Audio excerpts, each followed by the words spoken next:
বিসমিল্লাহ। ইন্নাল হামদুলিল্লাহ নাহমাদুহু ওয়া নাস্তাঈনুহু ওয়া নাস্তাগফিরুহু ওয়া নাউযু বিল্লাহি মিন শুরুরি আনফুসিনা ওয়া মিন সাইয়্যাতি আমালিনা মান ইয়াহদিহিল্লাহু ফালা মুদিল্লা লাহু ওয়া মান ইউদ্লিল ফালা হাদিয়া লাহু ওয়া আশহাদু আল্লা ইলাহা ইল্লাল্লাহু ওয়াহদাহু লা শারীকা লাহু ওয়া আশহাদু আন্না মুহাম্মাদান আবদুহু ওয়া রাসূলুহু। আম্মা বা'দ ফাইন্না খায়রাল হাদিসি কিতাবুল্লাহ ওয়া খায়রাল হাদী মুহাম্মাদিন সাল্লাল্লাহু আলাইহি ওয়াসাল্লাম ওয়া শাররাল উমুরি মুহদাসাতুহা ওয়া কুল্লু মুহদাসাতিন বিদআহ ওয়া কুল্লু বিদআতিন দালালাহ ওয়া কুল্লু দালালাতিন ফিন্নার। আসসালামু আলাইকুম ওয়া রাহমাতুল্লাহি ওয়া বারাকাতুহু। আমরা একটা বই ধরে পড়তেছি, আপনারা জানেন যারা পুরানো, নতুনদের জন্য বলতেছি। Islam at the crossroads, Muhammad Asad ওরফে লিওপোল্ড ওয়েস।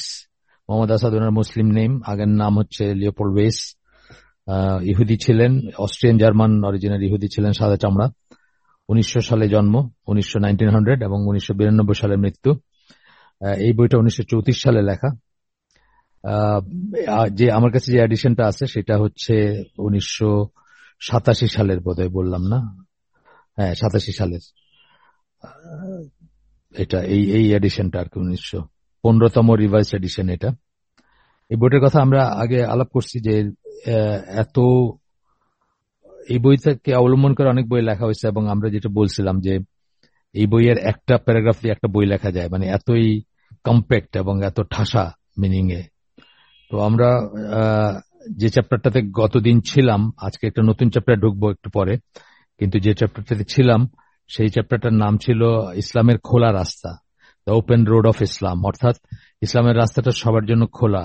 সত্যি যে চায় আল্লাহ মানে মুসলিম তার নাম, একটা কথা আছে প্রচলিত, যে এটা সবার জন্য খোলা। মিনিং যে কেউ, যে আমার সবচেয়ে বড় শত্রু নেতানিয়াহু যদি কালকে শাহাদা পড়ে মুসলমান হয়, সে কিন্তু আমার ভাই, মানে টেকনিক্যালি ভাই। তার অন্য বিচার হইতে পারে, মানুষ হত্যা, গণহত্যা, সেটা অন্য জিনিস, কিন্তু স্ট্যাটাস হিসাবে সে মুসলিম যদি হয়ে যায় তাহলে সে জানাজা পাবে, যে বেসিক যে রাইট গুলো মুসলমানদের আছে সব কটা পাবে, সে যত যেই হোক না কেন। তো সেটা সেই জন্য মানে এই কথাটা প্রযোজ্য যে আপনার ওপেন রোড, ইসলামের খোলা রাস্তা, মানে সবার জন্য খোলা, সবাই প্রবেশ করতে পারে, এবং প্রবেশ করলেই সে মুসলিম, যদি সে ওনার নিজের কথাও তাই, মানে উনি যেভাবে হয়েছেন মুসলিম সেভাবে। তো আমরা গতদিন যেখানে শেষ করছিলাম সেখানে একটু একটা উদ্ধৃতি ছিল, সেই উদ্ধৃতিটা আমি মানে বাংলাটা আমার নোট থেকে পড়ি নাই ওই দিন, আজকে পড়বো ইনশাল্লাহ। তো সেটা হচ্ছে আপনার ওইটা করে আমরা পরের ইস্যু চলে যাব। গতদিন এটা ঠিক পড়া হয় নাই। সেটা হচ্ছে মানে এখানে জানেন তো, মানে এইটাতে কিন্তু শুরু থেকেই ওয়েস্টার্ন ওয়ার্ল্ড, অন্যান্য এই চ্যাপ্টারটাতে, যে চ্যাপ্টারটার কথা নাম বললাম, ওয়েস্টার্ন ওয়ার্ল্ড বা অন্যান্য সভ্যতা যেগুলা বা অন্যান্য ধর্ম যেগুলা, সেগুলোর সাথে একটা কম্প্যারিজন করছেন উনি। তো খ্রিস্টানিটির সাথে, যেহেতু খ্রিস্টানিটি ডমিনেন্ট পৃথিবীর একটা রিলিজিয়ান, সেই জন্য খ্রিস্টানিটির সাথে, বা ডমিনেন্ট পাওয়ারের রিলিজিয়ান যদি বলি আমরা, অন্তত কেতাবি সেন্সে, সেই জন্য খ্রিস্টানিটির কথাটা বারবার আসবে। তো এখানে বলতেছিলেন যে এইটা আমরা লাস্ট যে উদ্ধৃতিটার বাংলাটা আমরা এমনি বলে গেছি, কিন্তু আমি নোট থেকে পড়তেছি। সেখানে বলতেছেন যে বাইবেলের নির্দেশনায় বলা হয়, বাইবেল বলতে গসপেলস, যেটা মানে নতুন নিয়ম যেটাকে আমরা বলি, আর ওল্ড টেস্টামেন্ট না, নতুন যেটা নিউ টেস্টামেন্ট যেটা, সেটার কথা বলতেছেন। বাইবেলের নির্দেশনায় বলা হয় সিজারের, অর্থাৎ সরকারের বা শাসনকর্তার যা প্রাপ্য তা তাকে দাও, আর ঈশ্বরের যা প্রাপ্য তা ঈশ্বরকে দাও। ইসলামের ধর্মতত্ত্বের কাঠামোয় এই ধরনের বক্তব্যের কোনো স্থান নাই, যেখানে প্রথমত সবকিছুই আল্লাহর বলে গণ্য করা হয়, দ্বিতীয়ত ইসলামে যেহেতু আমাদের জীবনের নৈতিক ও আর্থসামাজিক দাবিসমূহের মাঝে কোনো বিরোধের অস্তিত্ব, ইসলাম যেহেতু আমাদের জীবনের নৈতিক ও আর্থসামাজিক দাবিসমূহের মাঝে কোনো বিরোধের অস্তিত্ব স্বীকারই করে না, সেহেতু যে কোনো ব্যাপারে বেছে নেওয়ার কেবল একটি মাপকাঠি রয়েছে, শুদ্ধ ও ভুলের মাঝ থেকে শুদ্ধকে বেছে নেওয়া, এবং মাঝামাঝি কিছু নয়। তাই নৈতিকতার অবিচ্ছেদ্য অংশ হিসাবে আমল এবং বাস্তব কর্মকাণ্ডের উপর এত জোর দেয়া হয়ে থাকে, আমল বা প্রায়োগিক দিকটার উপর এত জোর দেওয়া হয়ে থাকে। আচ্ছা, গেল। এখানে আরো কিছু কথাবার্তা আছে, যেখানে এই দৃষ্টিভঙ্গি যদি থাকে যে একজনের ব্যক্তিগত জীবনটা তার তার কিতাব অনুযায়ী পরিচালিত হবে, আর বাইরের যে সামাজিক অথবা রাষ্ট্রীয়, এটা আরেকভাবে হবে, আরেক কারো ফিলোসফি বা কারো থিওরি বা কারো ইজম দেয়া হবে। এটাকে ইসলামের দৃষ্টিকোণ থেকে স্কলাররা এটাকে আনুগত্যের শিরক বলবেন আর কি। আনুগত্যের শিরক মানে যে আনুগত্যটা আল্লাহর প্রাপ্য সেটা আপনি স্টেটকে দিচ্ছেন, সেটা আপনি গভর্নমেন্টকে দিচ্ছেন বা অন্য। ঠিক একটু আগে জাস্ট হালকাটা শুরু করার আগে আমি ভাইকে বলতেছিলাম যে ওই আহ, মানে আমেরিকার ওথের কথা বলতেছিলাম, যে আমেরিকান ওথটা কিন্তু একটা ব্ল্যাটেন্ট শিরক। যে উচ্চারণ করবে সে টেকনিক্যালি বুঝে যে করবে সে আর মুসলিম থাকবে না, বিকজ এটা একটা রিভার্স শাহাদা আর কি। তো আমি সাবধান করতেছিলাম ওনাকে, আমি উনি যে করতেছেন আমি সেটা বলতেছিলাম, আমি জাস্ট কশন হিসাবে বলতেছিলাম যে যেটা আর কি, যে মানে এই ব্যাপারটা যে আপনি ঘরে ঠিকই দিন ধর্ম পালন করতেছেন, ইভেন মসজিদে যাচ্ছেন, রোজা রাখতেছেন, হজ করতেছেন, জাকাত দিতেছেন, কিন্তু আপনি মনে করলেন যে অন্য সাইডটা হলো মানে অন্য আনুগত্যটা একটা গভর্নমেন্টের বা একটা ইসের, সেখানে আপনার আর এই ব্যাপারে কোনো নাই, মানে সেটাকে আপনি এন্ডোর্স করলেন বা মনে করলেন যে গভর্নমেন্ট চলবে ডেমোক্রেসি দিয়ে, গভর্নমেন্ট চলবে সেকুলারিজম দিয়ে, গভর্নমেন্ট চলবে সোশ্যালিজম অথবা ক্যাপিটালিজম, যাই বলেন যেটাই বলেন আর কি, সেগুলা দিয়ে। তখন কি হলো, এটা মানে নানা প্রকার শিরকের ভিতরে একটা আনুগত্যের শিরক হবে আপনার। আরো অন্যান্য মানে এটা তো ইমান বিনষ্টকারী বিষয়, আমরা আগে পড়ছি, এই মজলিসে পড়ছি যে যদি আপনি মানে মনে করেন যে আল্লাহ যে বিধান দিচ্ছেন, আল্লাহ রসুল যা নিয়ে আসছেন, শরিয়া জীবন ব্যবস্থা, ইসলামের জীবন ব্যবস্থা, তার চেয়ে সুপিরিয়র পৃথিবীতে কিছু আছে, তাইলে আপনি ইসলাম থেকে বের হয়ে যাবেন, আপনি আর মুসলিম থাকবেন না। ইমান বিনষ্টকারী বিষয়ের ভিতরে আপনাদের মনে থাকে 4 নম্বর পয়েন্টে ছিল এটা। 4 নম্বর পয়েন্টে ছিল এটা যে আল্লাহ রসুল যা নিয়ে আসছেন তার চেয়ে সুপিরিয়র যদি অথবা রিপ্লেসেবল, সেটাকে যদি রিপ্লেসেবল মনে করি, যে সেটা মানে সেটা না পালন করে বা সেটা জীবনযাপন সেই অনুযায়ী না করে অন্য আরেকটা যে কোনো জীবনযাপন আমরা করতে পারি এবং সেটা এটাকে রিপ্লেস করতে পারে, তাহলে আপনি ইসলাম থেকে বের হয়ে যাবেন। তো এটা খুব ইম্পর্টেন্ট বা খুব ভয়ঙ্কর একটা জিনিস বা খুব সিরিয়াস জিনিস, এটা আমরা যেন খুব খেয়াল করে শুনি এবং খেয়াল করে বুঝি যে কি বলতেছে আমরা। আচ্ছা, এরপরে বলতেছেন যে ইসলাম কিন্তু অথরিটির ধর্ম। অনেকবার বলছি আমরা, আগে আবারও বলতেছি, ইসলাম কিন্তু অথরিটি বা হায়ারার্কির ধর্ম। যে ধরেন আনুগত্যের ব্যাপারটা, যেমন ধরেন আপনার আল্লাহর পরেই 3 ধরনের আনুগত্যের কথা আমরা বলে থাকি। একটা হচ্ছে শাসকের আনুগত্য, মুসলিম শাসকের আনুগত্য। আল্লাহর পরেই কিন্তু মানে মানে দারুণ রকমের আনুগত্যের একটা দাবি রাখে মুসলিম শাসক, যাকে মুসলিম বলা যায় সেরকম শাসকের। তারপরে ধরেন বাবা মায়ের আনুগত্য, সাংঘাতিক, আল্লাহর পরেই স্থান সেটা। এবং হাজবেন্ডের আনুগত্য ওয়াইফের জন্য, সেটাও। কিন্তু সেই আনুগত্যেরও মানে আল্লাহর অবাধ্যতা যদি আসে, তাহলে সেই আনুগত্যের কোনো স্থান নাই, কোনো প্রশ্নই নাই, সেখানে কোনো বাধ্যবাধকতা নাই, কোনো প্রশ্ন নাই। যখন এই এই ব্যাপারটা লঙ্ঘিত হবে, যে আল্লাহর অবাধ্যতা আসবে, যেখানে চলে আসবে। আমি একটা উদাহরণ দিই, যদি একদম উদাহরণ, অনেক সময় যে মসজিদুল হারামে আপনারা জানেন কিনা জানি না, এই বছর কয়েক আগে, 5-7 বছর আগের কথা, একটা একটা ভিডিও ক্লিপ চলতেছিল, এটা দেখে অনেকে মুসলমান হয়েছে আর কি। একজন প্রশ্ন করছে যে এই রমাদানে এশার নামাজ, এশা এবং ফলোড বাই তারাবি, আপনারা জানেন যারা মসজিদুল হারামে গেছেন, অনেক আগে গিয়ে বসে থাকতে হয়, জায়গা দখল বানিয়ে, কে কোথায় একটা ভালো জায়গা পাবে, একটু দেরি করে গেলে আর ভালো কোনো জায়গা পাওয়া যায় না, মানুষ ঘন্টার পর ঘন্টা বসে থাকে। কেউ কেউ মাগরিবের নামাজের পরের বাইরে হয় না, যাদের টয়লেটের তেমন দরকার হয় না, তারা ওই আসরের সময় যায়, একদম মাগরিব এশা পড়ে, তারাবি পড়ে তারপরে আসে। তো যাই হোক, ওই ওই মসজিদের ছবি দেখাচ্ছেন, যে ছবি দেখানো হচ্ছে যে এখানে মানুষজন স্ক্যাটার্ড, এদিক সেদিক চা পানি খাইতেছে বা একটু কথা বলতেছে, এটা। তো এরই ভিতর ইকামত ইকামত দিতে ইকামত শুরু হয়েছে, ইকামত মানুষজন আসতেছে। তারপরে ওই আহ, ইকামত যখন শেষ হয়, তখন কি আপনার ওই ইমাম যিনি, উনি কি বলেন, ইস্তাউ সুদ্দুল খালাল, এই ধরনের কিছু কথা বলেন, সাহি সুহুফাকুম, বা এই ধরনের কিছু কথা বলেন, যে আপনার লাইন স্ট্রেটেন করতে বলেন, সোজা কথা। তো সাথে সাথে দেখা গেল যে 30 লক্ষ মানুষ, পিন ড্রপ সাইলেন্স, এবং সব অ্যালাইন্ড হয়ে গেল। এই এই দৃশ্যটা দিয়ে, মানে যে ভিডিওটা ক্লিপটা ছিল, সেখানে জিজ্ঞেস করতেছিলেন আগে যে এই মানুষগুলাকে সারিবদ্ধ করতে বা শৃঙ্খলাবদ্ধ করতে বা শৃঙ্খলায় নিয়ে আসতে কেমন সময় লাগতে পারে আর কি। জাস্ট ইসের আগে, ইকামতের আগেই বলতেছে না, এইদিকে ঘুরতেছে, পানি খাইতেছে, কথা বলতেছে, ছবি তুলতেছে, হোয়াট এভার যাই করে আর কি, যা যা করে একটু রিল্যাক্স করে ইসের পরপর, ইফতারের পরপর। তো এক একজনে একটা বলছে, তখন উনি বললেন যে মানে যিনি ভিডিওটা করতেছেন উনি বলতেছেন যে 30 সেকেন্ডস এরও কম আসলে এই পুরা প্রসেসটা আর কি, সবাই অ্যালাইন্ড এবং পিন ড্রপ সাইলেন্স, 30 লক্ষ মানুষ। এটা দেখে কিন্তু অনেক মানুষ মুসলিম হয়েছে এই এই ক্লিপটা দেখে। তো যাই হোক, এখানে কথা যেটা যে এইরকম আনুগত্য যে ইমামের, সেই মসজিদ, যে কোনো মসজিদে আমরা যখন নামাজ পড়ি সেই ইমাম আমাদের নিজস্ব সত্তাই থাকে না বলতে গেলে। মানে আল্লাহ আকবর বললে আমরা রুকুতে যাচ্ছি, সামি আল্লাহু লিমান হামিদা বললে আমরা রুকু থেকে দাঁড়াচ্ছি, আবার আল্লাহ আকবর বললে আমরা সেজদায় যাচ্ছি, মানে আমার কোনো সত্তাই নাই, ওই কমান্ডে আমি করতেছি। এটা ছোট কংগ্রিগেশন হোক বড় 30 লক্ষ মানুষের কংগ্রিগেশন, একই কথা একই ব্যাপার।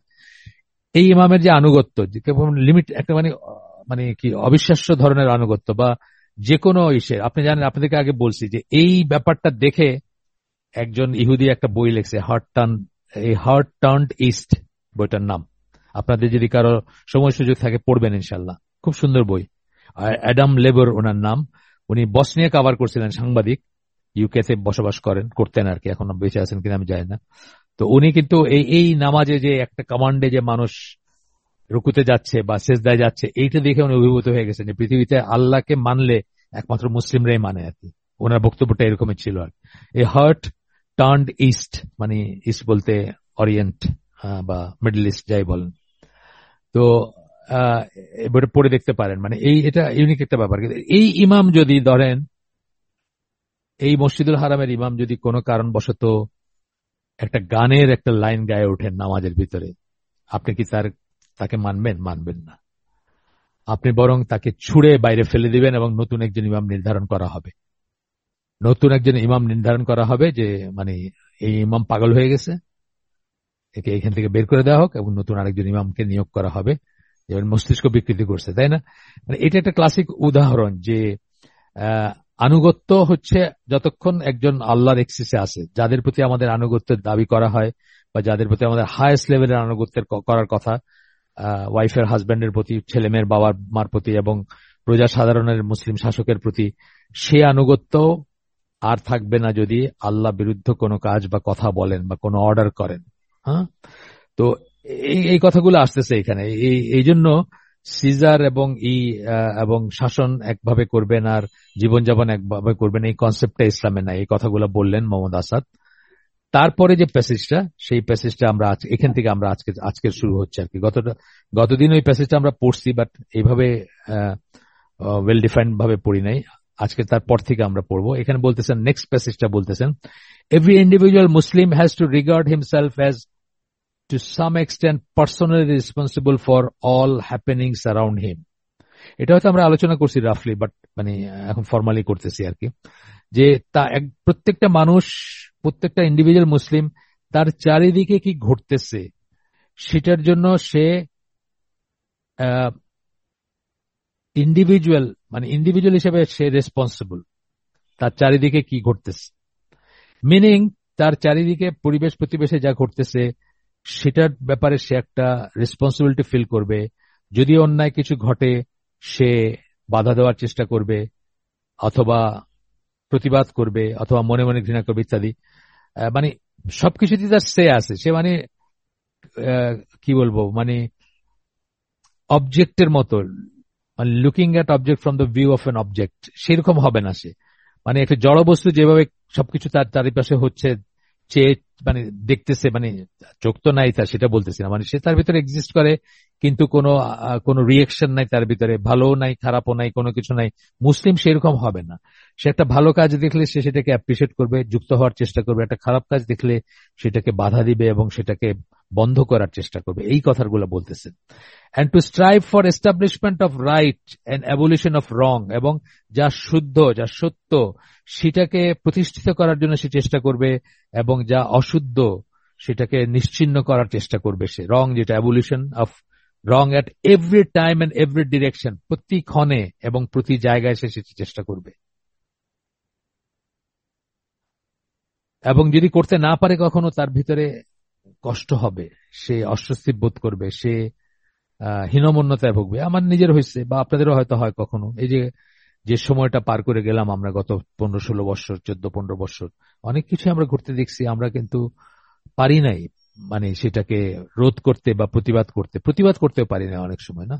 গুম খুন ইত্যাদির কারণে বা অন্য আরো সব কারণে অনেকেই পারে নাই, আমরাও পারি নাই। বা তো সেই অবস্থাতে সে কি, সে সাফার করবে। তার কাছে মনে হবে যে সে সে তার সেটা তার মানে যা করার সেটা সে করতে পারলো না, যেটা তার করণীয় ছিল সেটা সে করতে পারলো না। A sanction for this attitude is found in Quranic verse. এবং এই যে অ্যাটিটিউডটা প্রতিটি মুসলিমেরই কম বেশি আছে, এটার জন্য সে কোরআনের একটা ভার্সের কথা বলতেছেন, যে আয়াতে এটার স্যাংশন পাওয়া যায়, সেটা সূরা আলে ইমরানের 110 নম্বর আয়াত, যেখানে বলতেছেন যে you are indeed the best community that has ever been brought forth for the good of mankind, you enjoy the doing of what is right and forbid the doing of what is wrong. Famous একটা আর কি, কোরআনের একটা আয়াত, আপনারা জানেন হয়তো সবাই। এটা মানে প্রায়ই কোট করা হয়, যে কোনো কুনতুম খায়রা উম্মাতিন, এটা প্রায় কোট করা হয় জুমার খুতবায় অথবা আদারওয়াইজ যে কোনো দাওয়াতি কাজে বা ইসে। তো বলতেছেন যে আমাদের কথা আল্লাহ বলতেছেন, মুসলিমদের কথা আমরা বলতেছেন, আল্লাহ বলতেছেন, সরি, আমাদের কথা বলতেছেন আল্লাহ, মুসলিমদের কথা আল্লাহ বলতেছেন। এন্ড মানে প্রাথমিকভাবে এটা হচ্ছে সাহাবীদের কথা বলতেছেন, বাই এক্সটেনশন আমরা সবাই সেটাতে, যে best community that has ever been brought forth for the good of mankind, মানুষের কল্যাণের জন্য সামগ্রিকভাবে সমস্ত মানব কুল থেকে বেছে নেওয়া কমিউনিটি বা জাতি হচ্ছে আমরা। কেন কেন আমরা সেটা মানে কেন আমরা আহ, মানে ওই ওই পজিশনটা কেন আমাদের, মানে কেন আমরা সবচেয়ে বেস্ট কমিউনিটি, সেটা আসতেছে পরবর্তী কথাতে, যে আমরা সৎ কাজে আদেশ করি এবং মন্দ কাজে নিষেধ করি। যদিও সৎ কাজে আদেশ এবং মন্দ কাজে নিষেধ বলতে প্রাইমারিলি প্রথম সৎ কাজ হচ্ছে কাউকে তৌহিদের দিকে ডাকা বা তৌহিদের আদেশ করা, প্রথম অসৎ কাজে নিষেধ হচ্ছে কাউকে শিরক থেকে বা কুফর থেকে বারণ করা। কিন্তু তা সত্ত্বেও বাই এক্সটেনশন এটা হচ্ছে যে মানে আহ, যত রকমের সৎ কাজ আছে তার আদেশ বা তার পরামর্শ দেওয়া, এবং যত রকমের অসৎ কাজ আছে তার তা নিষেধ করা বা সেটা থেকে বারণ করা। এই এই সেম টোনটা আপনারা পাবেন সূরা মায়েদার 2 নম্বর আয়াতে, যে ভালো কাজে সৎ কাজে একে অপরের সাথে আমরা, আল্লাহ বলতেছেন আমরা যেন একে অপরের সহায়ক হই, আর ট্রান্সগ্রেশন বা সীমা লঙ্ঘনে যেন একে অপরকে সহায়তা না করি। একই একই ধরনের কথা অনেকটা আর কি। আচ্ছা, এরপরে বলতেছেন যে এইটার জন্য এই যে দায়িত্বটা দেওয়া হয়েছে বা এই যে কথাটা বলা হয়েছে, যে এই যে বৈশিষ্ট্যটা বলা হয়েছে বা এটাকে যে আল্লাহ অ্যাপ্রিসিয়েট করছেন, এইটাই কিন্তু ইসলামের মানে রিয়েল যারা মানে এক্সেপশন আছে হয়তো কোনো ক্ষমতা লোভী সম্পদ লোভী মুসলিম বা ডাকাইতো তো আছে, মুসলিমদের ভিতরে ডাকাইতো ছিল না কেউ, মানে 2-4 জন ডাকাইতো থাকতে পারে কখনো হিস্ট্রিতে কোথাও, তস্কর যেটাকে আমরা বলি, সেটা তো না, বাট নর্ম আমি বলতেছি মুসলমানদের যে এই বোধটার জন্যই কিন্তু মুসলমানরা বা মুসলিমরা সোকল্ড এক্সপানশন যেটাকে বলে, ওরা যেটাকে এক্সপানশন বলে ওয়েস্টার্নাররা, যে রাজ্য সম্প্রসারণ করা বা রাজ্য বাড়ানো বা বাড়ানো, সেটার কিন্তু মূল ইম্পেটাস ছিল এইটা, যে সৎ কাজে আদেশ বন্ধ কাজে নিষেধ। ওরা শিরকের উপর আছে, ওরা কুফরের উপর আছে, ওরা মুশরিক। তো তাদেরকে কাছে কি আমরা বাণী পৌঁছাবো না আল্লাহর? অবশ্যই পৌঁছাবো। তাদেরকে তাওহীদের দিকে ডাকবো, তাদেরকে বারণ করবো যে তোমরা শিরক ছেড়ে দাও, জোর করে কনভার্ট করবো না, সেটা অন্য জিনিস, সেটা আসবে পরে।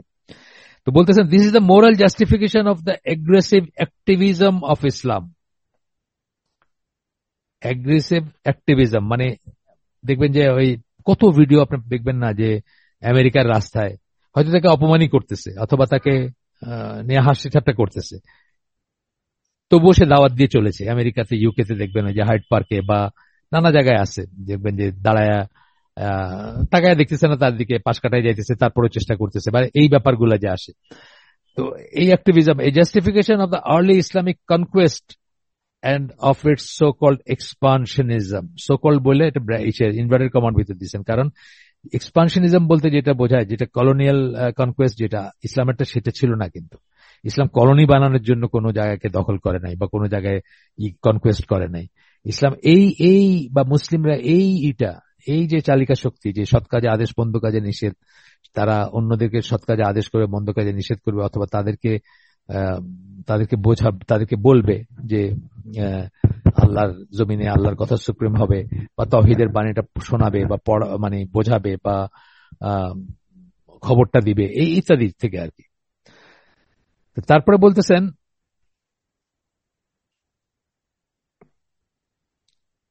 যে এই যে এক্সপানশনিজম, এই যে ওমর রাদিয়াল্লাহু আনহুর সময় যে খুবই বড় হয়েছিল ইসলামী, মানে প্রপোর্শনাটলি যদি ধরেন অন্যদের চেয়ে অনেক বেশি ছিল তার তার এইটা এক্সপানশনটা।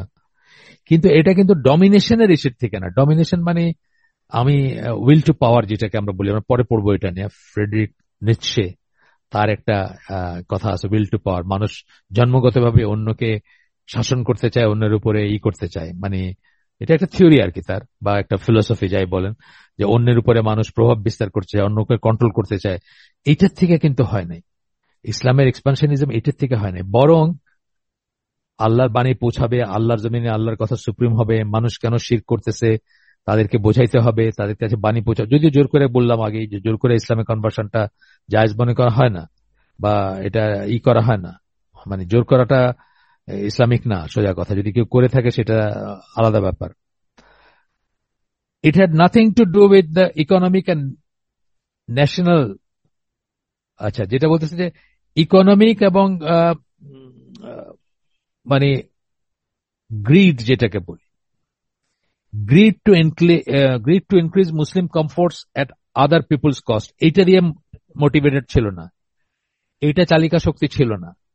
যে সম্পদ বাড়াবো, আমরা টাকা বাড়াবো, আমাদের কমফোর্ট বাড়াবো অন্যের কষ্টে, মানে অন্যেরটা লুট করে নিয়ে। যেটা রোমান সাম্রাজ্যের স্টোরি দেখেন, ব্রিটিশ কলোনিয়াল এরার স্টোরি দেখেন, যত কলোনিয়াল পাওয়ার ছিল তাদের কথা দেখেন, তারা সব সময় সম্পদ তাদের মানে কলোনির থেকে অথবা বিজিত ল্যান্ড যেটা, যে যে ভূমিটা তারা জয় করছে সেখান থেকে সম্পদগুলোকে সব সাইফন করে নিজেদের দেশে নিয়ে গেছে।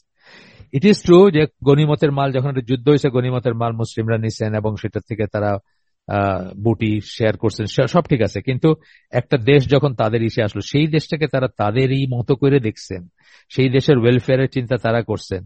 So much so that Omar রাদিয়াল্লাহু আনহুর সময় গির্জাকে জোর করে মসজিদ বানিয়েছে, সেটাকে আবার উনি মানে পুনরায় গির্জা হিসাবে করছেন, যে না, এটা তো জোর করে আমরা নিতে পারি না, এটা মানে, এবং লুটপাট করে সব সেন্টারে নিয়ে যাবে সম্পদ, এটা ইসলামের কোনো ইস্যু ছিল না।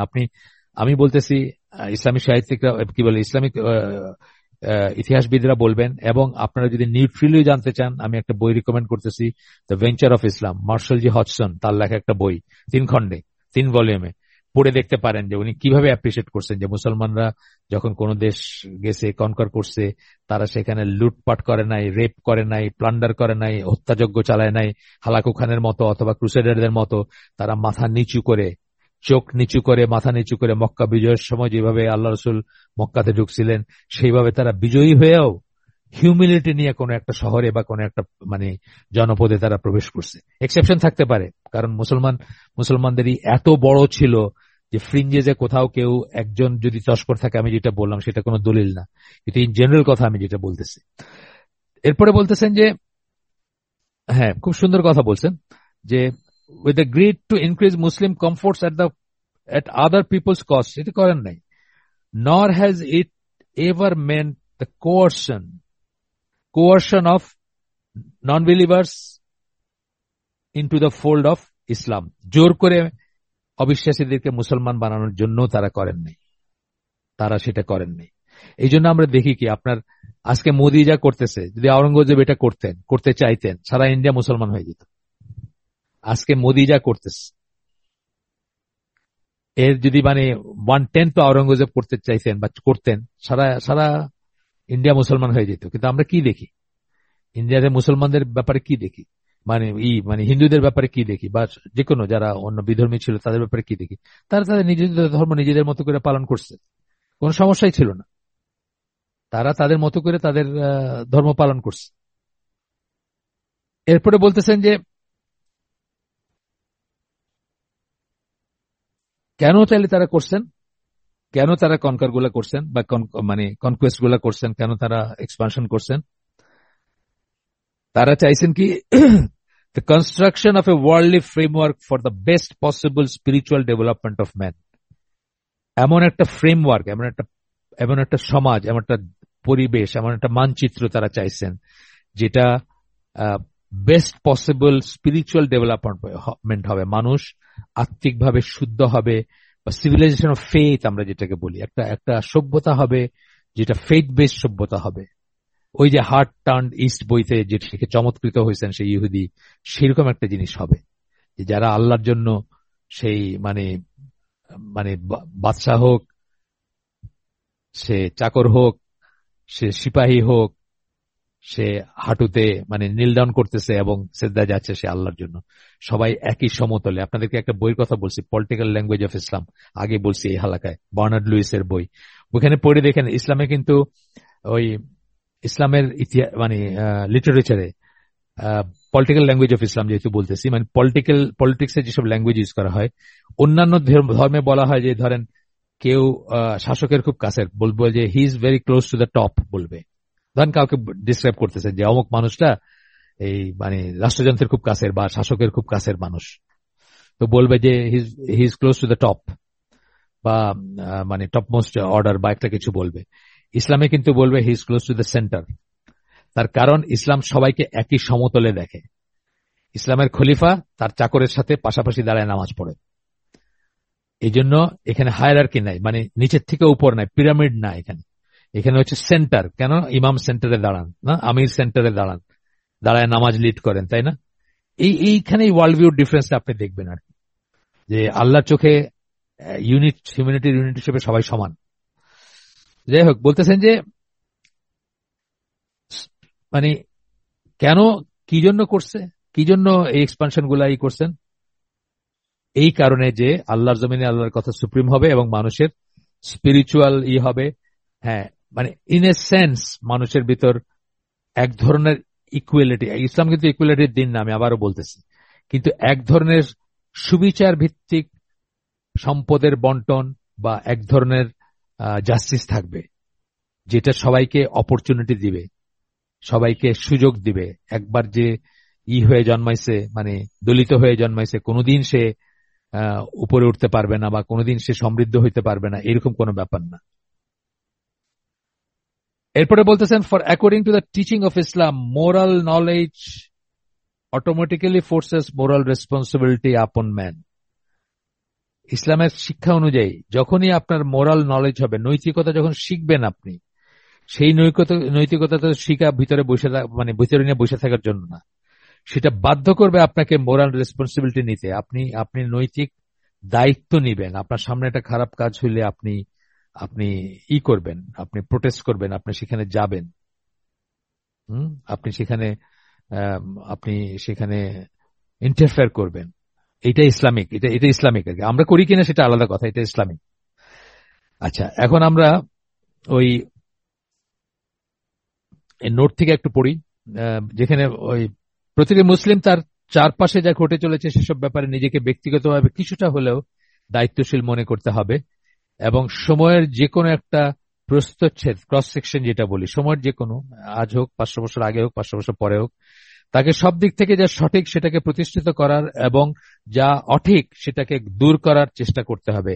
কোরআনের নিম্নলিখিত আয়াতে এই দৃষ্টিভঙ্গির অনুমোদন, যেটা আমরা পড়লাম, যে আয়াতটা পড়ে আসছে, আর রিপিট করতেছি না। ইসলামের সক্রিয় দাওয়াতি তৎপরতাকে নৈতিকভাবে যথার্থ বা সঠিক মনে করার পেছনে এটা হচ্ছে একটা কারণ। আর এ কারণেই ইসলামের প্রথম যুগের দেশ জয় বা তথাকথিত সম্প্রসারণবাদকেও যথার্থ বা ন্যায়সঙ্গত বলে মনে করা হয়, মানে তখন মনে করা হয়েছিল আর কি। আজকের দিনের অবস্থা দেখেন, আমরা এখান থেকে কত দূরে সরে গেছি।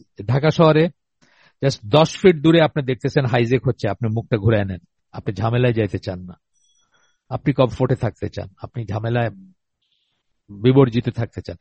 এই যে নৈতিক মূল্যবোধ গুলা অবক্ষয় হইতে হইতে হইতে হইতে, রেসপন্সিবিলিটি না নিতে নিতে, সামাজিকতা মানে ক্ষয় হইতে হইতে আমরা এই জায়গায় গেছি যে আমার পাশে একজনকে, আমি নিজে দেখছি এটা।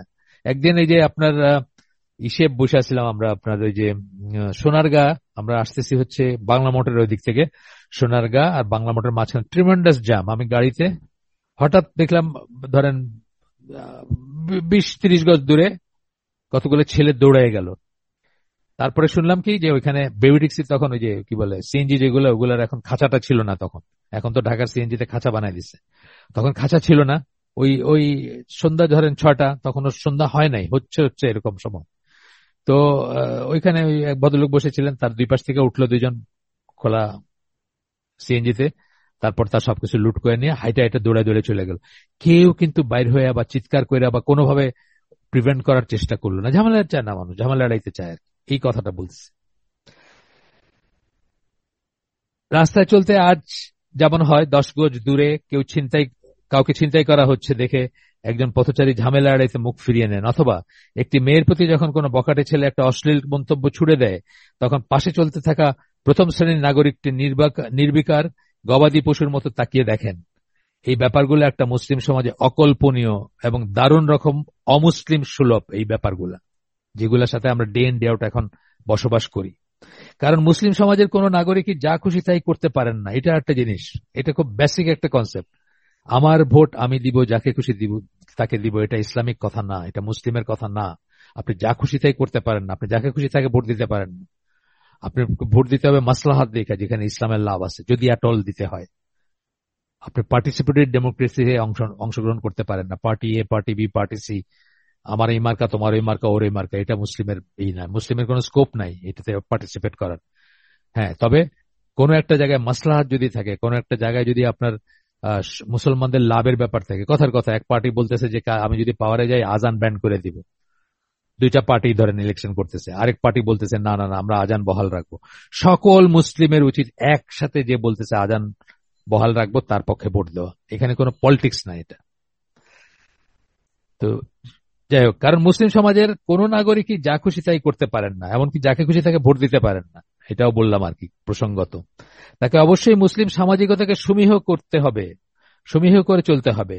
অপরদিকে মুসলিম সমাজের প্রতিটি নাগরিকই যেহেতু সৎ কাজের আদেশ ও মন্দ কাজের নিষেধ করাকে ধর্মীয় দায়িত্ব মনে করেন, সেহেতু তিনি জনসম্মুখে একটি অন্যায় ঘটে চলেছে দেখে চুপ করে থাকবেন না।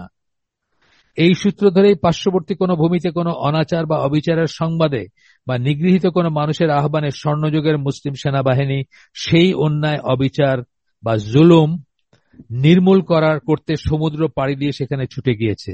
এভাবেই একজন একজন অসহায় রমণীর আহ্বানে সাড়া দিতে গিয়ে মুসলিম বালক সেনাপতি মোহাম্মদ বিন কাসেম তার অজেয় সেনাবাহিনী নিয়ে করাচির অদূরে সিন্ধুর মাটিতে প্রথম পা রেখেছিলেন এবং এক নতুন ইতিহাস ও অধ্যায় সূচনা করেছিলেন। এখনো জায়গাটাতে, আমরা তো জাহাজে যাই, করাচি গেছি, করাচি একটা পোর্ট, আর পাশেই ধরেন 40 কিলোমিটার দূরে, মানে গাড়িতে গেলে 40 কিলোমিটার রাফলি হচ্ছে মোহাম্মদ বিন কাসেম, পোর্ট মোহাম্মদ বিন কাসেম। ওইখানে উনি ল্যান্ড করছিলেন। হ্যাঁ, একজন মহিলা একটা ওই জাহাজ, তখন তো জাহাজে করে ট্রেডিং হইতো, একটা জাহাজ ওই হিন্দু দাহির বইলা বোধ হয় ছিল রুলার সিন্ধু দেশের, সিন্ধু মানে যে অঞ্চলটা বলে আর কি, সেই অঞ্চলের, এখন তো এটা পাকিস্তানের অংশ, যাই হোক। তো সে তার ওই লুট করছে, মালামাল লুট করছেন। ওই মহিলা, ওই তরুণী বা যাই হোক, উনি প্যাসেঞ্জার ছিলেন, ওনাকেও নিয়ে গেছে ক্যাপটিভ হিসাবে এবং তাকে পাশবিক নির্যাতন করছে, যাই করছে।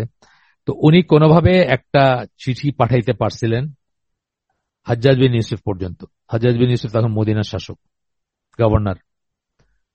সেই চিঠি পেয়ে হাজ্জাজ বিন ইউসুফ আর্মি পাঠাই দিয়েছেন, একজন মানুষ, একজন মহিলার। মানে আমরা কত ডিগ্রেডেশন হয়েছে আমাদের, যে আমাদের দেশে এই সমস্ত যে অত্যাচারগুলা বললাম বা যা চলে আমাদের চারিদিকে, সেগুলা দেখে আমরা মুখটা ফিরায় হেঁটে চলে যাই কমফোর্টের জন্য বা ঝামেলা এড়াইতে। এরপরে বলতেছেন এই এই এই চ্যাপ্টারের শেষ প্যাসেজটা পড়তেছি, আমরা পড়বো এখন। এ মেয়ার প্ল্যাটোনিক ডিসার্নমেন্ট বিটুইন রাইট এন্ড রং। প্ল্যাটোনিক কি বলতে, কেন বলতেছেন? বায়োবিও ডিসার্নমেন্ট, বায়োবিও ভাবে, মানে জাস্ট মনে মনে ফিলোসফিক্যাল লেভেলে আপনি বললেন ও এটা ঠিক, ওটা ভুল, এটা অত্যন্ত বড় অন্যায়, ওইটা হলো একদম শুদ্ধ জিনিস। এইটা মিনিংলেস আসলে। বলতেছেন যে in mere platonic discernment between right and wrong without the urge to promote right and destroy wrong. অথচ আপনি এটা মানে আপনি জ্ঞান লাভ করলেন যে এটা রাইট এটা রং, এথিক্স, নীতি কথা সব, কিন্তু আপনার ভিতরে কোনো আর্জ থাকলো না যে আপনি রাইটকে প্রতিষ্ঠিত করবেন বা প্রমোট করবেন এবং রংকে ডিস্ট্রয় করবেন, ভুলকে ডিস্ট্রয় করবেন, ধ্বংস করবেন। Is a gross morality in it self. এটা নিজেই একটা বড় ধরনের ইমোরালিটি, মাফ করবেন, immorality is a gross immorality in it self. এটা নিজেই একটা অনৈতিকতা। আপনি ভালো কি আর মন্দ কি থিওরিটিক্যাল লেভেলে যায় না বসে থাকলেন, ভালোকে প্রমোট করার চেষ্টা করলেন না আর খারাপকে নির্মূল করার চেষ্টা করলেন না, তো বলতেছেন এটা ইটসেলফ একটা মানে গ্রস ইমোরালিটি। গ্রস মানে বড় অনৈতিকতা, বড় লেভেলের অনৈতিকতা। For morality lives and dies with the human endeavor to establish its victory upon earth. নৈতিকতা বাঁচবে এবং মরবে, মানে নাই হয়ে যাবে। নৈতিকতা বাঁচবে এবং নাই হয়ে যাবে with the human endeavor to establish its victory upon earth. Depend করে কিসের উপরে? আপনি চেষ্টা করলেন কিনা নৈতিকতার বিজয় হবে পৃথিবীতে বা পৃথিবীর উপরে বা পৃথিবী পৃষ্ঠে বা আপনার দেশে বা আপনার সমাজে বা আপনার পরিবারে। ইভেন অনেক বড় একটা কথা বলছেন। এই প্যাসেজটা নিয়ে আপনারা বই লিখতে পারবেন। জাস্ট এখন যেটুকু বললাম 2 লাইন, আপনি চাইলে একটা বই লিখতে পারবেন যাদের লেখার হাত আছে। আবার পড়ি, mere platonic discernment between right and wrong without the urge to promote right and to destroy wrong is a gross immorality in itself. For morality lives and dies with the human endeavor to establish its victory upon earth. বাংলায় যদি বলি, শুদ্ধকে প্রতিষ্ঠা করা এবং ভুলকে ধ্বংস করার বাসনা ছাড়া শুদ্ধ বা ঠিক ও অশুদ্ধ বা অঠিক এই দুইয়ের মাঝে কেবল একটা বায়বীয় পার্থক্য নির্ধারণ করেই তৃপ্ত হয়ে যাওয়াটা নিজেই একটা বড় ধরনের অনৈতিকতা। কেননা পৃথিবীতে নৈতিক মূল্যবোধ প্রতিষ্ঠা করার ব্যাপারে মানুষের সংগ্রাম ও প্রচেষ্টার উপর নির্ভর করবে নৈতিক মূল্যবোধ টিকে থাকবে কিনা। আজকে দেখেন আমরা এই প্রচেষ্টার থেকে দূরে গিয়ে আমাদের মূল্যবোধ নাই। আজকে অনেক অনেক মুসলিম যুবক যুবতীরা লিভ টুগেদার করতেছেন। আমি অবাক হয়ে গেছি, এগুলো তো আমরা খবর রাখি না। আমার বাসায় তো ইউনিভার্সিটি পড়া কেউ নাই, প্রাইভেট ইউনিভার্সিটি গুলাতে পড়া কেউ নাই। আমাকে একজন বলতেছিল যে একটা প্রাইভেট ইউনিভার্সিটির ছেলেদের নিয়ে আমি একটা জায়গায় বসি, বসুন্ধরায়। মাসে 1 দিন বসতাম, এখন 2 দিন বসবো ইনশাল্লাহ। তো ওই নর্থ সাউথ বসুন্ধরার ভিতরে আপনারা জানেন, আশেপাশে আরো আছে, ব্র্যাক আছে, আরো ইউনিভার্সিটি আছে, AIUB নাকি কি সব আছে, ABCD ইউনিভার্সিটি আর কি, যাই হোক।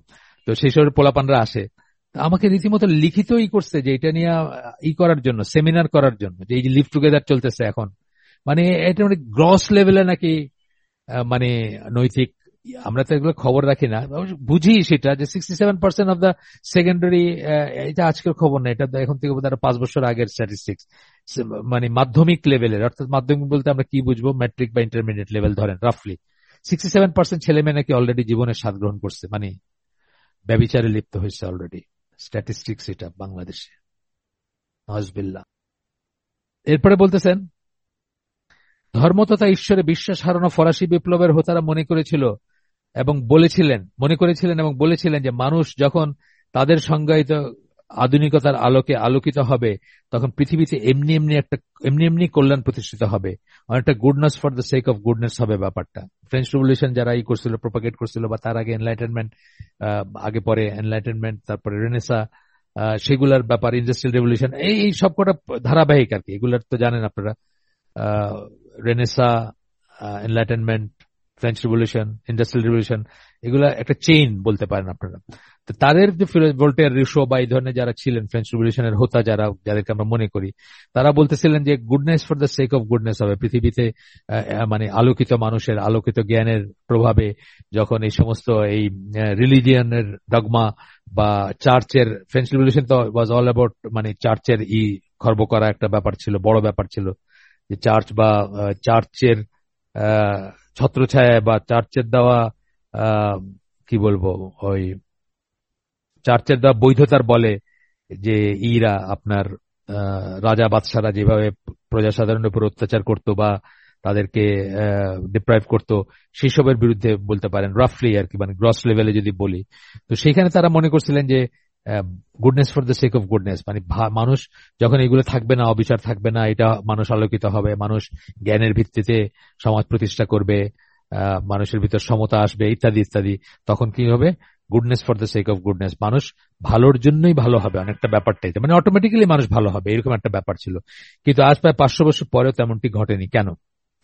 500 বছর পরেও ঘটে নাই তো। হয়েছে নাকি? ইউরোপে কি হয়েছে ভালোর জন্য ভালো হয়েছে?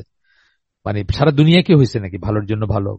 বা মানুষ এমনি এমনি ভালো হয়েছে? মানুষ তো মানে চাঁদ চাঁদ তো গেছেই, মানে আপনার মানে কত মানে আহ, মানে সূর্য, আরো দূরের দূরের নক্ষত্র, সেগুলা নিয়ে গবেষণা করার জন্য মানুষ যন্ত্রযান পাঠাচ্ছে। মানুষ হয়তো যায় না এখন পর্যন্ত, কিন্তু কি মানুষের মোরালিটি বা মানুষ ভালোর জন্য ভালো হয়েছে? মানুষ এখনো সবচেয়ে খারাপ কাজগুলো, অনেক বেশি মাত্রার খারাপ কাজ করে, যেগুলো আগে কোনোদিন করে নাই মানুষ, যেগুলো আগে কোনোদিন করে নাই, সে ধরনের খারাপ কাজ করে। রাষ্ট্রীয় পর্যায়ে পেডোফিলিয়া কে ঠিক মনে করে ডেনমার্কে, রাষ্ট্রীয় পর্যায়ে। বাংলাদেশ থেকে যে শিশু পাচার হয়, এগুলো নিয়ে সব পর্নোগ্রাফি বানায় ডেনমার্কে, সুইডেনে, নরওয়েতে। মানে এইসব মানে মানুষ কোন লেভেলে গেছে এটা একটু কল্পনাও করা যায় না এখন। মানে ন্যাচারালি যখন এগুলা বিকৃতি যখন মাল্টিপ্লাই করতে থাকে, তখন আগের বিকৃতি ছাড়া কোনো কাজে লাগে না, আরো বিকৃত আরো বিকৃত আরো বিকৃত হতে চায় মানুষ। মানুষ এমনি এমনি তার লোভ লালসা কাম ক্রোধ বা স্বার্থপরতা ত্যাগ করে না, এমনি এমনি করে না। আমরা এমনি জানি, মানে আমি আমি এখানে উদাহরণ, এই কথাগুলো আমার আর কি, এগুলো আসলে ওনার কথাকে এক্সপ্লেন করতে গিয়ে আমি লিখছিলাম যে আমরা সবাই জানি যে সকালে ঘুম থেকে উঠে হাঁটা খুব ভালো, কিন্তু কয়জন হাঁটে?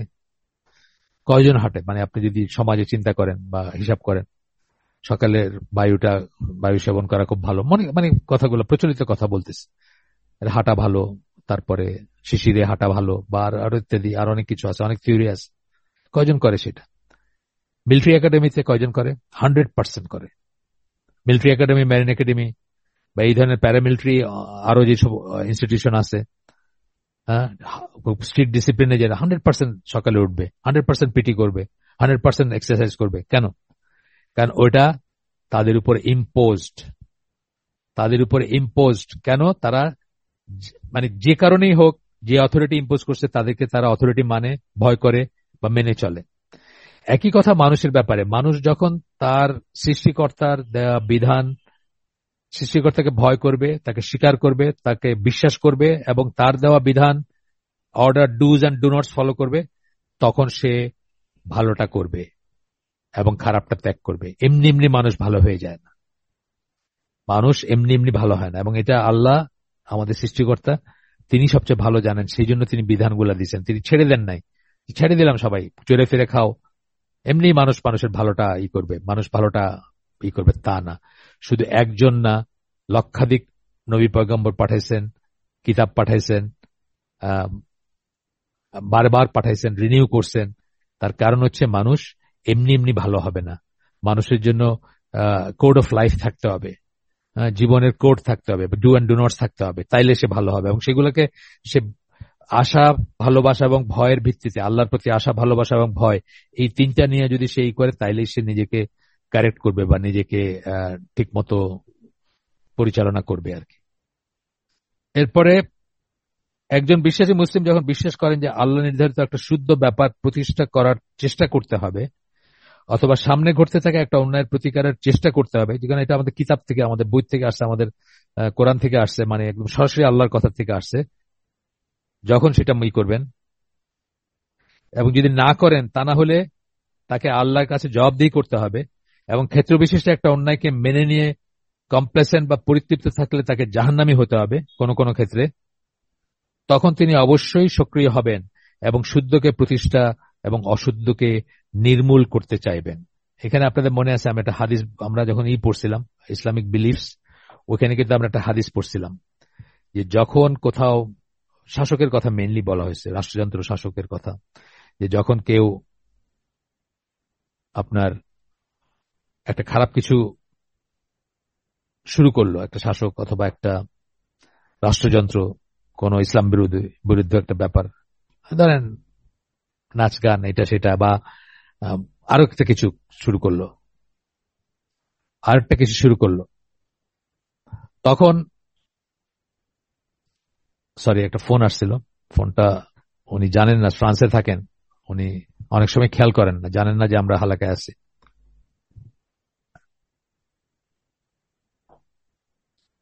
কেটে দিছে। তো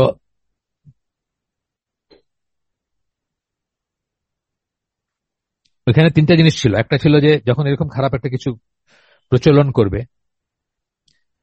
যে প্রতিবাদ করলো সে ঠিক কাজটা করলো। ধরেন আমাদের গভর্নমেন্ট চেষ্টা করছিল যে ছেলে মেয়ের ইসলামী যে মিরাসের যে বন্টনের যে বিধান আছে ওইটাকে চেঞ্জ করে প্রপোজিশন পর্যায়ে, বা অনেকে চেষ্টা করছিল। অথবা আজান, আজান নিয়ে কথা বলছিল তাসমিমা হোসেন, আপনার ইসের এই যে ইত্তেফাকের মালিকের বউ, আজানটা নাকি মানে বিরক্তিকর খুব এবং খুব ডিস্টার্বিং আর কি। এই যে এরকম জিনিস, যেমন ধরেন যদি কোনো একটা গভর্নমেন্ট করতো যে আপনার কোন একটা গভর্নমেন্ট যদি চাইতো যে আজান নিষিদ্ধ করবে, থিওরিটিক্যালি ধরেন বাংলাদেশের গভর্নমেন্ট চেষ্টা করলো আজান নিষিদ্ধ করার, এখন কি হবে? যে প্রতিবাদ করলো সে ঠিক কাজটা করলো, যে তাল মিলাইলো সে ধ্বংস হয়ে গেল, আর যে ঘৃণা করলো, প্রতিবাদ করতে পারলো না, সে বেঁচে গেল, সে মানে কোনো মতে রক্ষা পাইলো আর কি। তো ব্যাপারটা সেরকম। এই যে জাহান্নামী কথাটা বললেন না, যে একটু বললাম না আমি, যে তা না হলে আল্লাহর কাছে জবাবদিহি করতে হবে, এবং ক্ষেত্র বিশেষে একটা অন্যায়কে মেনে নিয়ে কমপ্লেসেন্ট বা পরিতৃপ্ত থাকলে মানে বাহবা দিল, না না আপনি ঠিকই করছেন, আসলে আজান খুব বিরক্তিকর, নয়েজ পলিউশন হয়, তো পরিতৃপ্ত থাকলে কি হবে? তাকে জাহান্নামী হতে হবে। তখন তিনি অবশ্যই সক্রিয় হবেন এবং শুদ্ধকে প্রতিষ্ঠা, অশুদ্ধকে নির্মূল করতে চাইবেন। এই বোধগুলো যদি আপনার থাকে, তাহলে আপনি শুদ্ধকে প্রতিষ্ঠা করতে চাইবেন এবং অশুদ্ধকে নির্মূল করতে চাইবেন, যেটা আমরা আগে পড়ে আসলাম। তা না হলে নীতিকথা কেবল বইয়ের পাতায়, কবিতায় আর গানেই থেকে যাবে। মানুষ মানুষের জন্য গান গাওয়া সাম্যবাদী ভূপেন হাজারিকা পরমুহূর্তে উগ্র হিন্দু মৌলবাদী দল বিজেপির টিকেটে নির্বাচন করবেন, কারণ সেটা মিন করেন নাই। ভূপেন হাজারিকা যে বলছে মানুষ মানুষের জন্য, আপনারা তো অনেকেই জানেন যারা একটু আমার বয়স বা কাছাকাছি বয়সের, আমার বয়সের কেউ নাই এখানে হয়তো, মানে আমার চেয়ে ধরেন 10-15 বছর 20 বছর ছোট হইলেও জানার কথা ভূপেন হাজারিকার নাম। তো মানুষ মানুষের জন্য, জীবন জীবনের জন্য শুনে কত মানুষের চোখে আহাউ, মানে ঢুলুঢুলু হয়ে যায় চোখ, আহাউ করে পানি চলে আসে অলমোস্ট। সেইটা যে মুনাফিকি, তার প্রমাণ হলো যে সে উগ্র হিন্দুবাদী, মানে এই বিজেপি যারা এখন মুসলমানদেরকে মানে পিটায় লাশ করে দিতেছে, সেই হিন্দুবাদী মৌলবাদী মানে হিন্দুত্ববাদী মৌলবাদী বিজেপির টিকেটে কিন্তু উনি নির্বাচন করেন, মরে গেছেন অবশ্য। অথবা মানুষ গড়ার কারিগর পরিমলরা নিজ ছাত্রীকে ধর্ষণ করতে দ্বিধাবোধ করে না, ওই যে পিকারুনেসা স্কুলের যে ঘটনাটা ঘটছিল আর কি সেটা। সুতরাং goodness for the sake of goodness এর মতো বায়বীয় কথায় পৃথিবীতে কখনো কোনো কল্যাণ প্রতিষ্ঠিত হয়নি, কখনো হবেও না। অনেক কল্যাণের কথা বলে গেছেন, ভোল্টেয়ার রুশো বলছেন, রবীন্দ্রনাথ বলছেন, আরো বড় বড় মানুষজনরা বলছেন, শান্তির বাণী ছড়ায় গেছেন, সুন্দর সুন্দর কথা বলছেন, কিন্তু হয় নাই। পৃথিবীতে কল্যাণ প্রতিষ্ঠিত হয় নাই, সুবিচার প্রতিষ্ঠিত হয় নাই, নৈতিকতা প্রতিষ্ঠিত হয় নাই। দিন ইসলামকে নিজের জীবন ও সমাজ দিন ইসলামকে নিজের জীবন, সমাজ ও রাষ্ট্র প্রতিষ্ঠা করার ব্যাপারে মুসলিমদের ভিতর যে সক্রিয় আকাঙ্ক্ষা থাকবার কথা, পরিবর্তনের সেই সক্রিয় আকাঙ্ক্ষা চেষ্টা থাকা ছাড়া এমনিতেই কল্যাণ প্রতিষ্ঠিত হবার নয়। মানে দিন ইসলামকে নিজের জীবন, নিজের সমাজ ও নিজের রাষ্ট্রে প্রতিষ্ঠা করার ব্যাপারে যে সক্রিয় আকাঙ্ক্ষা থাকার কথা, পরিবর্তনের সেই সক্রিয় আকাঙ্ক্ষা ও চেষ্টা থাকা ছাড়া এমনিতেই কোনো কল্যাণ প্রতিষ্ঠিত হবার নয়। আপনার আকাঙ্ক্ষা থাকতে হবে, স্বপ্ন থাকতে হবে, চেষ্টা থাকতে হবে। হ্যাঁ, এটা করতে গিয়ে আমরা লাইন ক্রস করব না, মেথোডোলজি জানতে হবে। এই জন্য methodology of the prophets and calling to Allah বইটা আমরা এত রিকমেন্ড করি, নবীদের দাওয়াতে নীতি, সেগুলো জানতে হবে। কিন্তু এই আকাঙ্ক্ষা থাকতে হবে যে আল্লাহর জমিনে, আল্লাহর সমাজে, মানে আমাদের জীবনে, আমাদের সমাজে, আল্লাহর জমিনে, সারা পৃথিবীতে আল্লাহর কথা সুপ্রিম হবে, এই কথাটা আমাদের আকাঙ্ক্ষা থাকতে হবে সুপ্রিম বানানোর, এবং সেটা আল্লাহ মানে সেটাকে প্রতিষ্ঠিত করতে হবে। আচ্ছা, এইখানে চ্যাপ্টারটা শেষ। আগের চ্যাপ্টার যেটা আমি বলতেছিলাম, আজকে একটা নতুন চ্যাপ্টারে যাওয়ার কথা, যাবো আমরা, একটু করে হলেও ঢুকবো। যেহেতু বইটা বলছি আগে যে খুব কম্প্যাক্ট, এই জন্য একটু সময় লাগে, এক একটা লাইন ধরে ধরে পড়তে হয়। আমি সব পড়তেছি না তারপরেও, বাট আপনাদের সাথেই সবচেয়ে বেশি পড়তেছি এই বইটার থেকে। অন্যদের সাথে আমি হালকা করছি, রেকর্ডিংও আছে আমাদের, কিন্তু এত ডিটেলসে আমি কারোর সাথে পড়ি নাই। এটা আমি আমার নিজের জন্য পড়তেছি, যে নিজেও আসলে ভুলে গেছি অনেক কিছু। বা পড়া একটা জিনিস এবং আত্মস্থ করা একটু আলাদা জিনিস। অনেক সময় আমরা ডিরেলড হয়ে যাই বা আমাদের মনে থাকে না, প্রায়োরিটি গুলা ঠিক থাকে না। তো সেটা যদি আবার করি তখন আমাদের আবার নতুন করে মনে পড়ে। আর এরপরে চ্যাপ্টারটার নাম হচ্ছে spirit of the West. Spirit of the West কথাটার মানে আক্ষরিক অর্থে যদি আমরা বলি, তাহলে পশ্চিমের চালিকা শক্তিটা কি। পশ্চিমের অর্থাৎ ওয়েস্টার্ন ওয়ার্ল্ড যেটাকে আমরা বলি, ইউরোপ এবং by extension America, Australia, New Zealand, এগুলোও আসবে তার ভিতরে। মানে সাদা চামড়া পশ্চিমা অ্যাংলো স্যাক্সনরা যে সমস্ত জায়গায় গিয়ে যা যা স্থাপন করছে, যেখানে ডমিনেন্ট পাওয়ার যারা, তাদের কথা আসবে। তাদের স্পিরিটটা কি, চালিকা শক্তিটা কি, বা চালিকা শক্তি নিয়ে আলোচনা এই চ্যাপ্টারটাতে। প্রথমেই বলছেন যে আগের চ্যাপ্টারে আমরা কি করলাম, মানে যে চ্যাপ্টারটা আমরা জাস্ট পড়ে শেষ করলাম, আমরা ওইখানে কি করছি। আমরা চেষ্টা করছি যে মোরাল ফাউন্ডেশনস অফ ইসলাম, ইসলামের যে নৈতিক ভিত্তি যেটা, সেটার একটা রূপরেখা আমরা চেষ্টা করছি করতে। What Islam is all about, অনেক সেটাই বলতে চাইছি আমরা গত চ্যাপ্টারটাতে। We readily realized that Islamic civilization was the most complete form of theocracy that history has ever known. Theocracy মানে ধর্মভিত্তিক বা ধর্মতন্ত্র যদি বলি সেটা, কিন্তু থিওক্রেসির মিনিং ইসলামের ব্যাপারে প্রযোজ্য হলে যেটা বুঝি আমরা, খ্রিস্টিয়ানিটিতে সেটা না। এই জন্য এখানে একটা নোক্তা দেওয়ার দরকার আছে। খ্রিস্টিয়ানিটিতে থিওক্রেসি বোঝায় যে ধরেন 14, 15, 16 সেঞ্চুরিতে ইউরোপে যেটা হয়েছে, বা ফ্রেঞ্চ রেভলিউশনের আগ পর্যন্ত ইউরোপে যেটা হয়েছে, সেটা হচ্ছে যে প্রচন্ড পাওয়ারফুল চার্চ ছিল এবং চার্চের কথাই সবকিছু চলতো, এবং রাজারা তাদের সমস্ত অন্যায়, সমস্ত অত্যাচার, সমস্ত শোষণের জন্য বৈধতা নিতেন চার্চের কাছ থেকে। এরকম একটা ব্যাপার ছিল। সেটাকে যে সেন্সে থিওক্রেসি বলা হয়, ইসলামে কিন্তু সেটাকে সেই সেন্সে থিওক্রেসি বলবো না আমরা। মানে ওই টার্মটা যদি ওইটাই হয় যে ইউরোপে যেটা বোঝাইছে থিওক্রেসি, তাইলে ইসলাম থিওক্রেসি না, ধর্মতন্ত্র না, বা ধর্মভিত্তিক শাসন না, যদি ওইটাকে ধরি। কিন্তু ইসলামে সেটাকে সেভাবে আমরা দেখি না। এখানে বলতেছেন যে Westerners identify theocracy with the political power exercised by an established church organization. Church organisation, political power exercise, যেভাবে বললাম যে সব রাজাদের দিত, তো মেডিয়েভাল খ্রিস্টান চার্চ যারা, তারা এন্ড প্রিস্টলি হায়ারার্কি, মানে ক্লার্জি যেটাকে বলি, ক্লার্জি বলতে মোল্লাতন্ত্র যদি বলি আমরা, তো কথার কথা আমি বোঝানোর জন্য বললাম যে মোল্লাতন্ত্র মানে মোল্লাদের, যেটা কিছুটা ইরানে আছে, কিছুটা বলতে পারেন ইরানে আছে, ওয়েস্টার্ন থিওক্রেসির স্টাইলে ইরানিয়ান থিওক্রেসি যেটা বলতে পারেন, যে সবকিছুর উপরে কে, আলী খামেনি, তাই না, এবং মোল্লাদের কিছু হায়ারার্কি আছে, সেটাকে মেনে চলতে হবে। আপনি যতই মানে যা বলেন সেটাই ফাইনাল, ওনারা যেটা বলবেন সেটাই ফাইনাল, অ্যাটলিস্ট থিওরিটিক্যাল লেভেলে সেটা। Islam on the other hand does not admit of any priesthood or clergy. ইসলামে কোনো প্রিস্টহুড বা ক্লার্জি নাই, মোল্লাতন্ত্র নাই। আপনারা কেউ ব্যাপটাইজ করবে তাইলে, আপনার কেউ তওবা করাবে তাইলে, কারো কাছে আপনি গিয়া কি বলে কনফেস করবেন নিজের পাপসমূহ, ওই ওই মানে একটা কি বলবো দেয়াল বা হিজাবের আড়াল থেকে একটা একটা সেপারেশন সেপারেটিং কোন একটা গ্রিল বা কিছুর আড়াল থেকে আপনি ওই ফাদারের কাছে গিয়া আপনি করলেন, এইসব নাই ইসলামে। আপনি এগুলো সরাসরি আল্লাহর সাথে, তওবা আল্লাহর সাথে, মাফ চাওয়া আল্লাহর সাথে, হ্যাঁ, প্রায়শ্চিত্ত আল্লাহর সাথে। ওই কারো মোল্লাতন্ত্র মানে কারো মাধ্যমে আমার আল্লাহর কাছে যাইতেন, এটা ইমান বিনষ্টকারী বিষয়। এটা আপনি যদি মনে করেন আপনার এবং আল্লাহর মাঝখানে কোনো মধ্যস্থতাকারী আছেন, তাহলে আপনার ইমান নষ্ট হয়ে যাবে। এটা হচ্ছে ইমান বিনষ্টকারী বিষয় আমরা পড়ছিলাম এই হালাকায়।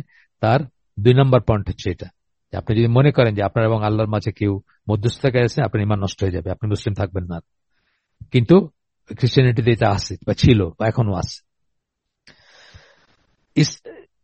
And therefore of any institution comparable to the Christian church, এবং খ্রিস্টান চার্চ বলতে যা বোঝাইছো তো তখন, এখন তো চার্চে তারা আচ্ছা যাই হোক সাইডলাইন করে দিছে, বাট তখন যেটা স্টিল আছে বাট ওইরকম না। কিন্তু তারা যেটাকে মনে করতে বোঝাইতো তার সাথে কম্পারেবল ইসলামে কোনো নাই। কিছুটা বললাম যে ইরানে আছে, কিন্তু ইরানকে তো আবার ইসলাম বলতে যা বোঝায় সেটা তো আর ইরান না, বা ইরান বলতে যা বোঝায় সেটা ইসলাম না। সেটা আরেকটা ব্যাপার, সেটা কোনো একদিন আমরা আলোচনা করব। মেইন স্ট্রিম বড় বড় স্কলার যারা আছেন, সৌদি স্কলার সহ, নাসিরুদ্দিন আলবানী সহ, তারা কিন্তু এইসব রাফিদি শিয়া যারা 12 শিয়া যারা ইরানকে রুল করে, তাদেরকে টেকনিক্যালি মুসলমান মনে করেন না। তার পিছনে অনেক লজিক আছে বা রিজন আছে যে কেন করেন না। এটা আমাদের আজকের আলোচনার বিষয় না, অন্য কোন একদিন আমরা বলবো। তারপরে বলতেছেন, consequently when a Muslim speak of theocracy, we think of nothing more or less than of a socio-political structure in which all legislation is ultimately based on what we consider a divine law, that is Sharia. আমরা যখন theocracy কথাটা বলি, যদি কখনো বলি আমরা, তাহলে আমরা বুঝি কি যে শরিয়া দ্বারা আপনার শাসিত হবে মুসলিমরা, এই কথাটাই আমরা বুঝি। কোন মানুষ, কোন মোল্লাতন্ত্রের কথা আমরা বলি না, শরিয়া দ্বারা বলি আমরা। এবং সেই সেন্সে যদি আপনি থিওক্রেসি বলেন, তাহলে ইসলাম থিওক্রেসি, যদি এইটুকুর ভিতর বলেন। কিন্তু ইউরোপের ব্যাকগ্রাউন্ডে বা ইউরোপের পটভূমিতে যদি আপনি থিওক্রেসি বলেন, তাহলে কিন্তু এটা অন্য জিনিস মিন করবে, যেটা অ্যাকচুয়ালি আমরা না, বা আমাদের এটা থিওক্রেসি না সেই সেন্সে আর কি। এই কথাটা বললেন। এরপরে বলতেছেন, the modern West is ruled in its activities and endeavors almost exclusively by considerations of practical utility and dynamic evolution. Practical utility, কোন জিনিসটা কাজে লাগবে। ধরেন আমি একসময় সাইকেল চালাইছি, একসময় পায়ে হাঁটছি, তারপর সাইকেল চালাইছি, তারপর মোটরসাইকেল চালাইছি, তারপরে গাড়ি চালাইছি, তারপরে প্লেন, তারপরে কনকর্ড, মানে আরো সুপারসনিক বা আরো কিছু। এটা কি? এটা হচ্ছে কি আসলে প্র্যাকটিক্যাল ইউটিলিটি, এবং এইটার ইভলিউশন। এইটা দিয়ে মানে পশ্চিমা জগতের সমস্ত অ্যাক্টিভিটি বা প্রচেষ্টাগুলো পরিচালিত হয়। এই লাইনের উন্নতি, এই লাইনের প্রগ্রগতি, এই লাইনের প্রোগ্রেস দ্বারা। কথাটা একটু চিন্তা করেন কি বললাম না? শুধু এই প্রোগ্রেস দ্বারা তারা পরিচালিত হয়, বা এটার ইম্পেটাস যেটাকে আমরা বলি, যা চালিকা শক্তি যেটাকে বলি, বা উদ্দেশ্য, বা মনের ভিতরে এই বাসনা যে আরো আরো আরো এটা হবে, আরো হবে। এখন ইলেকট্রিক ভেহিকেল হইতেছে, তারপরে মানে নেম এনিথিং, আরো যা কিছু আসবে বা আসতেছে আর কি। Its inherent aim is the experimenting with the potentialities of life without attributing to this life a moral reality of its own. কি চাচ্ছেন? এক্সপেরিমেন্ট কি নিয়ে করতেছে? জীবনের সম্ভাবনাগুলি নিয়ে এক্সপেরিমেন্ট চলতেছে। কিন্তু যে মোরাল রিয়েলিটি, যেটা নৈতিকতার, সেটার ভিতরে কত কত রকমের আছে, মানে সেটা attributing to this life a moral reality of its own, কোন মোরাল রিয়েলিটিকে স্বীকারই করে না। তার নৈতিকতার কোন একটা যে বাস্তবতা আছে, নৈতিকতার মানে ডু অ্যান্ড ডু নটস, এটা করণীয়, এটা বর্জনীয়, এই ধরনের কোন জিনিসের ধার ধারে না। ল যেটাকে করণীয় বলবে সেটা করবে, ল যেটাকে বর্জনীয় করবে সেটা করবে, বর্জন করবে। যতক্ষণ পর্যন্ত ল তাকে পাইতেছে ততক্ষণ, না পাইলে আর সেটা নাই। 2টা উদাহরণ আমি দিয়ে থাকি, ওই 2টা উদাহরণ দিয়ে আজকে শেষ করে দিব, আমাদের তো সময় শেষ। সাধারণত আমি 2টা উদাহরণ দিই এই ব্যাপারে। একটা হচ্ছে, আমি যখন ইংল্যান্ডে পড়াশোনা করতাম, একটা ছোট্ট শহরে ছিলাম, সাউথ শিলস। তখনকার দিনে এইসব কার্ডফোন টাটফোন বা মোবাইল ফোন নাই। ওই 1 পাউন্ডের কয়েন ওই পাবলিক ফোনে ঢুকায়া কথা বলতে হইতো। ঢাকায় বউয়ের সাথে কথা বলতাম। তো উইকেন্ডে যখন রবিবার সকালে বাজার করতে যাইতাম, তো কিং স্ট্রিট বলে ওইখানে একটা সব সব ইউকের শহরেই কিং স্ট্রিট, কুইন স্ট্রিট থাকে, যাই হোক। তো কিং স্ট্রিট বলে একটা আছে, স্ট্রিট আছে, ওইটাতে টেলিফোনের বুথ আছে, দুই মাথায় দুইটা দুইটা চারটা আছে আর কি ওটা। তো আমি একটাতে গিয়ে দেখি লম্বা একটা লাইন, আর একটা দেখি খালি। তা আমি মনে করছি এটা নষ্ট। এক সাদা চামড়া জিজ্ঞেস করলাম কি এটা কি নষ্ট নাকি, ও দেখি দাঁড়ায় আছে, এটা নষ্ট নাকি? বলছে না ওইটাও ঠিক এটাও ঠিক। আমি বললাম ওইটাও ঠিক এটাও ঠিক, তো ওইটাতে এত বড় লাইন, এটাতে লাইন নাই কেন? বলে যে হাইসে দিয়েছে সে, হাইসা বলতেছে ওইটাতে কথা বইলা রিসিভারটা রাখলে, ক্রেডেলে রাখলে পয়সাটা আবার বাইরে হয়ে চলে আসে, এই জন্য ওটাতে এত বড় লাইন। অর্থাৎ এইটা তো সে ভ্যান্ডালিজম করতেছে না, সে তো চুরি করতেছে না পয়সা, সে তো ভাঙতেছে না বক্সটা। আমি কি করব, পয়সা বাইরে হয়ে আসছে, আমি এটা পকেটে নিয়ে হাঁটা দিলাম। এই হইল মোরালিটির স্ট্যান্ডার্ড তাদের। কারণ এখানে লয়ের ধরার কিছু নাই, সুতরাং সে মনে করতেছে ঠিকই আছে। আপনি একটা এই দেখেন তো একদিন, যারা আমেরিকা কানাডায় থাকেন তারা দেখেন তো, একটা ইউনিভার্সিটির টিচার প্রফেসর ধরেন, তার সামনে একটা কোয়ার্টার পড়ে আসছে, সে ওইটা উঠায় পকেটে নিয়ে নিবে। এটা এমনি পাইছে, আমি, এটা আমার কোনো দোষ নাই, আমি তো চুরি করতেছি না, এমনি পাইছে। কিন্তু একজন মুসলমান যদি ওইখানে থাকতো, ডেজার্টের ভিতরে সৌদি আরবিয়াতে একটা ফোনের বুথ আছে, আর একজন প্র্যাকটিসিং মুসলমান, মানে বিশ্বাসী মুসলমান, যে সে যদি ওইখানে ফোন করতো এবং দেখতো যে পয়সা বাইরে হইতেছে, সে হয়তো আরেকটা কয়েন ঢুকায় আরেকবার ফোন করে ফোন অথরিটির বলতো যে তোমাদের এই বাক্সটা কাজ করতেছে না, এটা তাড়াতাড়ি ঠিক করো। সৌদি আরবে এরকম গল্প শুনছি যে গাড়িতে গাড়ি লাগাই দিছে, ওই যে মলে যে পার্কিং ইস থাকে, গাড়ি লাগায় ঘষা মাইরে দাগ ফালাই দিছে এক লোক। এখন সে তো আর অপেক্ষা করতে পারবে না, কার গাড়ি সে আসবে, কখন আইসা সে ক্লেম করবে, দরজা মানে আইসা কখন করবে। সে এখানে একটা লাগাই দিছে, কাগজ স্টিকার লাগাই দিছে যে ভাই আপনার গাড়িতে আমি ঘষা মারছি, এটা হলো আমার নাম্বার, এটা হলো আমার ওয়ার্কশপের নাম্বার, আপনি এখানে গাড়িটা ঠিক করায় নিবেন, মানে রং টং ডেন্টিং পেন্টিং করায় নিবেন, সমস্ত পয়সা আমি বহন করব। এটা হলো মুসলমানদের মরালিটি। আর কাফের মরালিটি হলো যতক্ষণ ল তাকে ধরবে ততক্ষণ তার মরালিটি। আরেকটা বলি শেষ করে দিচ্ছি, এটা একটা গল্প। সেটা হলো সিঙ্গাপুরে যারা থাকেন, এখানে একজন বোন আছেন, উনি সিঙ্গাপুরে থাকেন, তখন, এখনকার কথা জানি না, উডল্যান্ড বলে একটা জায়গা ছিল যেখানে মানুষজন খুব কম যাইতো আর কি, মালয়েশিয়া যাওয়ার পথে জঙ্গল টঙ্গল ছিল। তো ইয়াং পোলাপান করতে গিয়ে ওইখানে গিয়া ওই সিঙ্গাপুরের ট্র্যাশ ফালাইলে তো বিরাট ফাইন, মানে কোথাও যদি আপনি সিগারেটের বাট ফালান, একটা কোকের বোতল ফালান বা কিছু ফালান, বিশাল ফাইন না? এটা তো করতে পারে না, এইটা শখ মিটাই তো ওইখানে গিয়া, কারণ এখানে কোনো পুলিশ নাই, ইচ্ছা মতো এখানে জানলার গাছ নামায়া ইচ্ছা মতো যে ট্র্যাশ গুলার ওইখানে ফালাইতো আর কি। এটা হচ্ছে যে মানে ওয়েস্টার্ন ডিসিপ্লিন বা ওয়েস্টার্ন মোরালিটির স্ট্যান্ডার্ড আর কি। Long arm of the law যেখানে পৌঁছায় না, সেখানে কোনো মোরালিটি নেই। আপনি বিচার করে, আপনি হিসাব করে দেখেন, আপনি অনেক গল্প পাবেন। আমি আমার আয়োজন আজকে শেষ করে দিব। সুবহানাকা আল্লাহুম্মা ওয়া বিহামদিকা আশহাদু আল্লা ইলাহা ইল্লা আনতা আস্তাগফিরুকা ওয়া আতুবু ইলাইক। আমরা যে শুনলাম তার ভিতরে ভালো কিছু শুনে থাকলে সমস্ত প্রশংসা আল্লাহর, আলহামদুলিল্লাহ। খারাপ কিছু শুনে থাকলে সমস্ত ব্যর্থতা আমার, এবং সেটা শয়তানের তরফ থেকে। আল্লাহ আমাদেরকে তৌফিক দেন যা ভালো শুনলাম তার উপর আমল করার। আসসালামু আলাইকুম ওয়া রাহমাতুল্লাহি ওয়া বারাকাতুহু।